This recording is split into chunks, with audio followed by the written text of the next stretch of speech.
Hello students, मैं कपिल कुमार शर्मा एक बार फिर आप लोगों के सामने एक नई वीडियो लेकर आया हूं।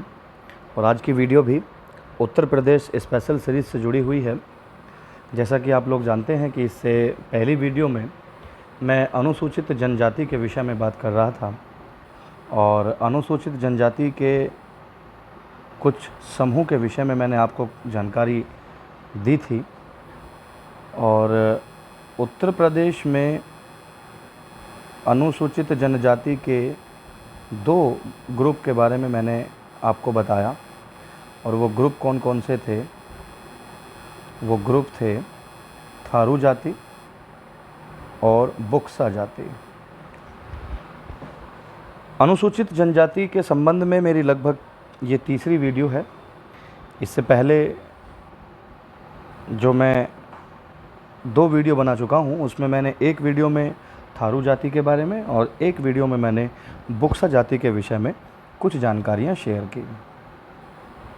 एक वीडियो के अंत में मैंने सभी बच्चों से एक क्वेश्चन किया था और कुछ छात्रों ने उस प्रश्न का उत्तर बिल्कुल ठीक दिया है। तो मैं उम्मीद करता हूँ कि मेरे द्वारा बनाई गई वीडियो आप लोगों के लिए फ़ायदेमंद साबित होगी और बच्चे इन सब वीडियो में मिलने वाली जानकारी का फ़ायदा उठाएंगे। आज अनुसूचित जाति से संबंध रखने वाली एक अलग जाति के बारे में मैं बात करूंगा, जो जाति कहलाएगी खरवार जाति।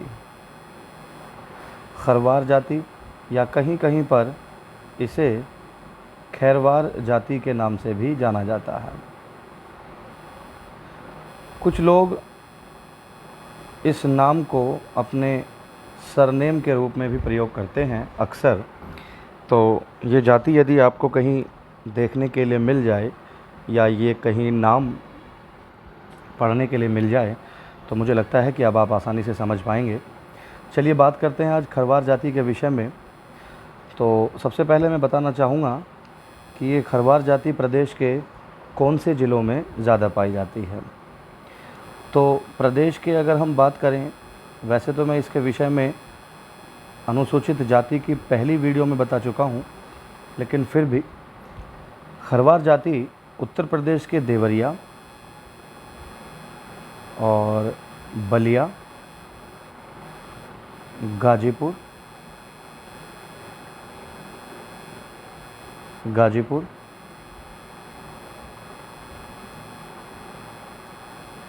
मिर्ज़ापुर और अंत में एक ज़िला सोनभद्र। एक छात्र ने बहुत ही अच्छा जवाब दिया था सोनभद्र का कि ये जातियां सबसे ज़्यादा कौन से ज़िले में पाई जाती हैं। तो आंसर मुझे बिल्कुल ठीक मिला, जिसका आंसर था सोनभद्र। तो इन ज़िलों में इस अनुसूचित जनजाति के लोग, जो खरवार जनजाति के लोग हैं, वो ज़्यादा निवास करते हैं। इनके विषय में कुछ और बात की जाएगी कि इनका जो मूल क्षेत्र है कि ये मूल रूप से कहाँ से आए हैं। तो इनका मूल क्षेत्र माना जाता है बिहार राज्य का एक स्थान है पलामू और 18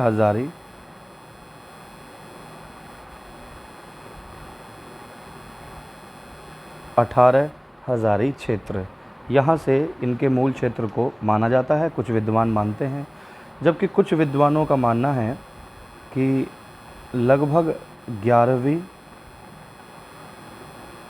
एवं 12वीं जो शताब्दी थी, 11वीं और 12वीं शताब्दी में ये जो खरवार जाति के जो लोग हैं, ये अपने पूर्ण वैभव पर थे। पूर्ण वैभव मतलब इनके पास सब चीज़ों की उपलब्धि थी। इनके पास खेती, पशुपालन से संबंधित वस्तुएं, घर और अन्य सब साज सुविधाएं इनके पास अवेलेबल थी।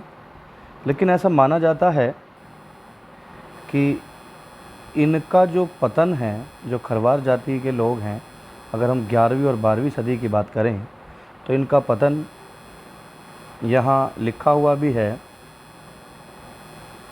इनका पतन मिर्ज़ापुर के एक भाग है, और वो भाग कौन सा है? मिर्ज़ापुर के एक भाग, दक्षिणी भाग में एक राजा का वंश, जो चंदेल वंश है, हम बात कर सकते हैं चंदेल राजाओं के द्वारा लगभग 1203 ईस्वी में इनके ऊपर एक आक्रमण किया गया था। और आक्रमण होने के बाद जब चंदेल राजाओं ने इनके ऊपर 1203 में आक्रमण किया, तब खरवार जाति के पतन की बात की जाती है। कुछ और जानकारी प्राप्त करते हैं इनके विषय में। अगर आप ध्यान से देखें तो जो खरवार जाति के लोग हैं, खरवार जाति के लोग शुरुआत में इनका जो प्राइमरी कार्य था, प्राइमरी या प्राथमिक जो काम था, वो था शिकार करना। अर्थात हम कह सकते हैं कि खरवार जाति के जो लोग हैं शुरू में या आरंभ में शिकारी थे। लेकिन अगर कुछ इतिहासकारों की बात माने, कुछ विद्वानों की, कुछ इतिहासकारों की बात माने, तो खरवार जाति के जो लोग हैं वो कत्थे का व्यापार किया करते थे। कत्था आप लोग जानते होंगे, पान पर इसका उपयोग बहुत किया जाता है चूने के साथ मिलाकर। तो कुछ विद्वान ऐसा मानते हैं कि खरवार जाति के लोग कत्थे का व्यापार किया करते थे, और कुछ इतिहासकार इन्हें ऐसा मानते हैं कि ये लोग व्यापारी क्षेत्र में ना जाकर शासक के रूप में बिहार में जो सोन घाटी के नाम से एक जगह फेमस थी, सोन घाटी जो क्षेत्र था, सोन घाटी क्षेत्र में इन्हें वहाँ के क्या माना जाता था? शासक माना जाता था।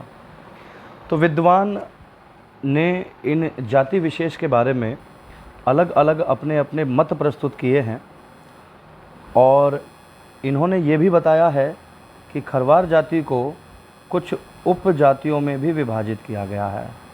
कुछ अलग अलग से नाम हैं।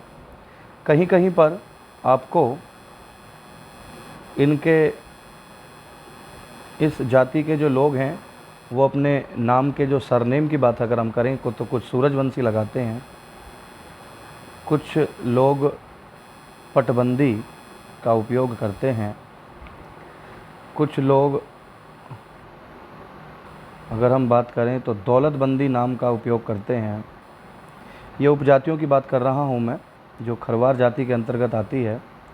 कुछ लोग खेरी, कुछ लोग राउत, कुछ लोग मोगती,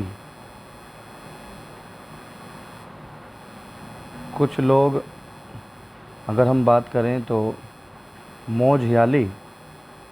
नाम थोड़ा सा टिपिकल हो सकता है, पर ध्यान में रखने वाली चीज़ें हैं। इनमें से किसी एक नाम के विषय में भी किसी भी प्रतियोगिता प्रश्न में पूछा जा सकता है। तो अगला जो पॉइंट है वो है आर्मिया। तो ये जो मैंने नाम लिखे हैं, ये नाम खरवार जाति के लिए उपजाति के रूप में प्रसिद्ध हैं। आगे बात करते हैं कि अगर इनके शारीरिक स्ट्रक्चर या शारीरिक संरचना के विषय में बात की जाए तो ऐसा माना जाता है कि ये शारीरिक रूप से बलिष्ठ होते हैं। बलिष्ठ मतलब थोड़ा बलवान होते हैं। वह इन्हें बहादुर भी माना जाता है कि इनके जो लोग हैं वो बहादुर होते हैं। अगर हम लोग स्त्रियों की बात करें तो स्त्रियां भी पुरुषों की तरह हिम्मती होती हैं, बहादुर होती हैं। ये बात मैं कर रहा हूँ खरवार जाति के लोगों के लिए। इनकी वाणी के विषय में बात कर लेते हैं कुछ। तो इनकी वाणी में अधिकांश एक शब्द उपयोग किया जाता है, थोड़ा टिपिकल वर्ड है, कर्कशता आदि ज़्यादा देखी जाती है। ये कर्कशता का मतलब यह है कि ये किसी भी शब्द का उच्चारण बहुत खींचकर करते हैं। जैसे मुख्य रूप से अगर बात की जाए तो अपने वाणी में अपने बोलते वक्त ये नाम में रे, तोर, मोर, केकर, ओकर,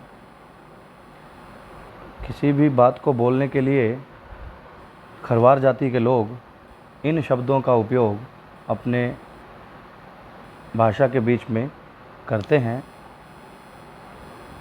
अगर इनके पहनावे की बात की जाए, अगर हम पहनावे की बात करें तो जो पुरुष लोग हैं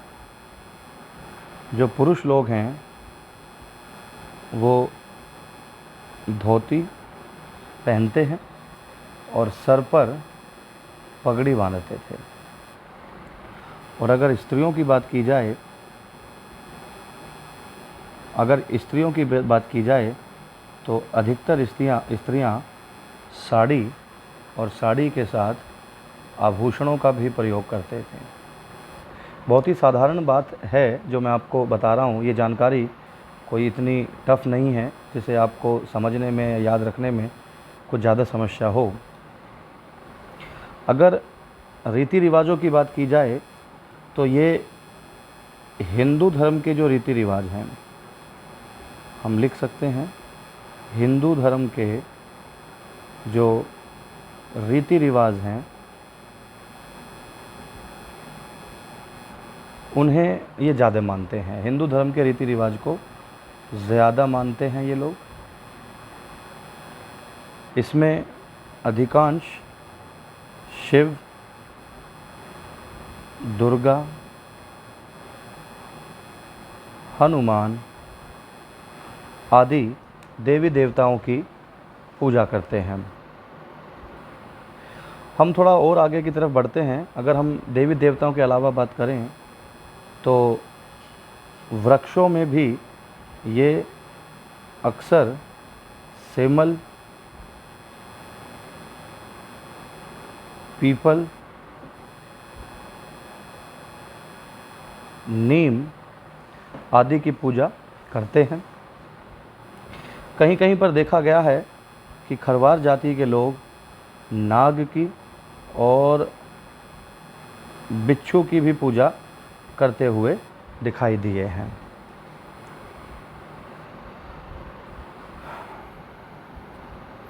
खान पान की बात कर लेते हैं थोड़ा। यदि खान पान में कुछ देखा जाए तो इस जाति के लोग, हम कह सकते हैं, मांसाहारी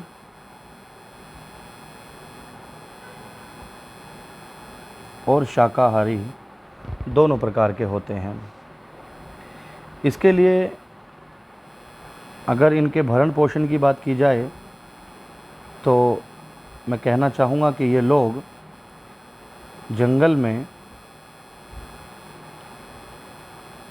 जंगल में शिकार करने का कार्य करते थे। उनके संग्रहण का कार्य, मतलब इकट्ठा करने का काम। इसके अलावा कुछ लोग लकड़ी काटने का कार्य भी करते थे। लेकिन अब सरकार के द्वारा अधिकांश जंगल में शिकार करने पर प्रतिबंध लगा दिया गया है, लकड़ी काटने पर प्रतिबंध लगा दिया गया है, लकड़ी या शिकार के संग्रहण पर भी रोक लगा दी गई है। तो अपनी आजीविका को चलाने के लिए कहीं कहीं पर ऐसा देखा गया है कि इस जाति के जो लोग हैं वो भिक्षा आदि मांगते भी दिखाई दिए हैं। अगर हम कृषि की बात करें तो इस जाति के जो लोग हैं उनके पास कृषि योग्य जो भूमि की बात करें हम, कृषि योग्य जो भूमि थी वो नहीं पाई जाती। और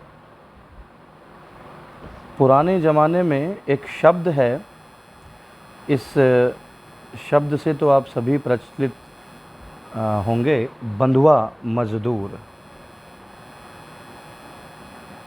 बंधुआ मज़दूर की तरह कुछ लोगों ने अपना जीवन व्यतीत किया है, क्योंकि कृषि योग्य भूमि नहीं थी और आर्थिक स्थिति को सुधारने के लिए या घर परिवार को चलाने के लिए कुछ लोग बड़े लोगों से, जो जिनकी आर्थिक स्थिति अच्छी थी, उनसे कुछ रुपए या कुछ वस्तु उधार ले लिया करते थे और ये लौटाने में असमर्थ हुआ करते थे। तो ऐसी स्थिति में इन व्यक्तियों को, जो कुछ लोग हैं, उन्होंने इन्हें अपने घर पर बंधुआ मज़दूर के रूप में भी कार्य कराया है। वैसे मैं बंधुआ मज़दूर को प्रॉपर बताऊंगा कि अब तो खैर बंधुआ मज़दूर को अपने घर पर रखना या किसी व्यक्ति से बेगार कराना, बेगार मतलब बिना पगार के, बिना सैलरी के काम कराना एक अपराध है। परंतु इस विषय में भी मैं एक अलग से जानकारी आप लोगों को दूंगा कि बंधुआ मज़दूर क्या हैं। कहीं कहीं जब बंधुआ मज़दूर की स्थिति देखी जाती है तो हम कह सकते हैं कि ये लोग बहुत ज़्यादा गरीब थे और गरीबी के कारण इन्होंने अपने बच्चों को, हम बात करें अपने बच्चों को, ये लोग विद्यालय या स्कूल में नहीं भेज सके। इनके बच्चे अक्सर क्या काम किया करते थे, देखने के लिए मिला है कि गायें या बैल चराने का या भैंस चराने का कार्य किया करते थे। और इसके अलावा अगर अपनी आर्थिक स्थिति देखी जाए तो घर परिवार को सहयोग करने के लिए ये बीड़ी पत्ता आदि को तोड़ने का काम करते थे। कुछ बच्चे जो शारीरिक रूप से बलिष्ठ थे, वो ऐसा देखा गया है कि उन्होंने लकड़ी काटने का भी काम किया है, लकड़ी काटने का भी काम किया है। और बहुत दिनों से इनकी गरीबी और शोषित होने के कारण, गरीबी के कारण इनका शोषण किया गया। अर्थात जैसे मैंने एक एग्ज़ाम्पल दिया बंधुआ मज़दूर, तो शोषित होने के कारण इनकी जो आर्थिक स्थिति है, इनकी जो आर्थिक स्थिति है वो अभी तक ज़्यादा सुधर नहीं पाई है। सरकार इन जाति विशेष के लोगों की आर्थिक स्थिति और सामाजिक स्थिति को सुधारने के लिए लगातार प्रयत्न कर रही है, प्रयास कर रही है और इनकी कुछ स्थितियों में सुधार भी आया है। तो अनुसूचित जनजाति के अंतर्गत मैंने 3 वीडियो आप लोगों के साथ शेयर की है और इन 3 वीडियो में मैंने ये कोशिश की है कि अनुसूचित जनजाति के विषय में आपको पूरी जानकारी दी जाए। जैसा कि मैंने पहली वीडियो में आपसे एक क्वेश्चन किया था और आज भी मैं सबसे एक क्वेश्चन करने की कोशिश करूंगा और उसका आंसर आप सब लोग देंगे। मैं आपसे पूछना चाहूँगा कि सबसे कम जो एसटी जाति के लोग हैं, जिन्हें हम अनुसूचित जनजाति कहते हैं, सबसे कम एसटी जाति वाला जो ज़िला है वो कौन सा है? जाति वाला जो ज़िला है वो कौन सा है? ज़िला कौन सा है? ऐसा कौन सा ज़िला है जिसमें अनुसूचित जनजाति अर्थात एसटी जाति के लोग बहुत कम पाए जाते हैं? इसका आंसर आप मुझे कमेंट करके बता सकते हैं। पहली वाली वीडियो के आंसर भी मेरे पास आए, मुझे बड़ी खुशी मिली है कि बच्चे वीडियो पर ध्यान दे रहे हैं और मैं कोशिश करूंगा कि आगे आने वाले समय में भी अच्छे डेटा को तैयार करके आप लोगों तक पहुंचाऊं। कोशिश करूंगा कि इस वीडियो में एक क्वेश्चन आपसे और पूछूं, मेरे याद आ रहा है, तो यदि संभव हो सके तो उसका आंसर भी देने की कोशिश करें। और वो क्वेश्चन है कि यूपी में जो एसटी जाति की बात की जाए, तो यूपी में एसटी जाति की बात की जा रही है, तो मैं बात करूंगा कि उत्तर प्रदेश में सर्वाधिक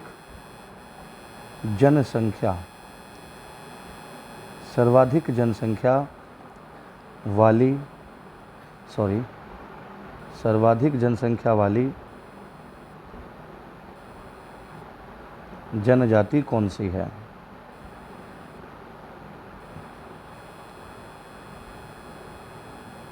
इसके तो मैं ऑप्शन भी देना चाहूँगा आप लोगों को, और ऑप्शन में से ही आप बता दीजिएगा। मैंने आपको कुछ जातियों के विषय में जानकारी दी थी।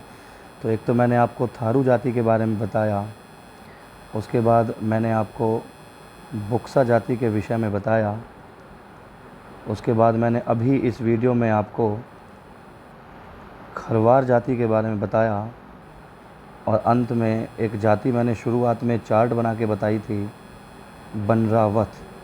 तो बस आपको केवल इतना बताना है इस क्वेश्चन में कि उत्तर प्रदेश में से जो सर्वाधिक जनसंख्या वाली जनजाति है इन चारों में से वो कौन सी है। इस चैनल पर आगे आने वाली वीडियो को लगातार प्राप्त करने के लिए आप इस चैनल को सब्सक्राइब ज़रूर करें। यदि संभव हो सके तो इसे शेयर कर दीजिए, जिससे कुछ और लोगों तक मेरी वीडियो, मेरी जानकारी पहुंच सके। धन्यवाद।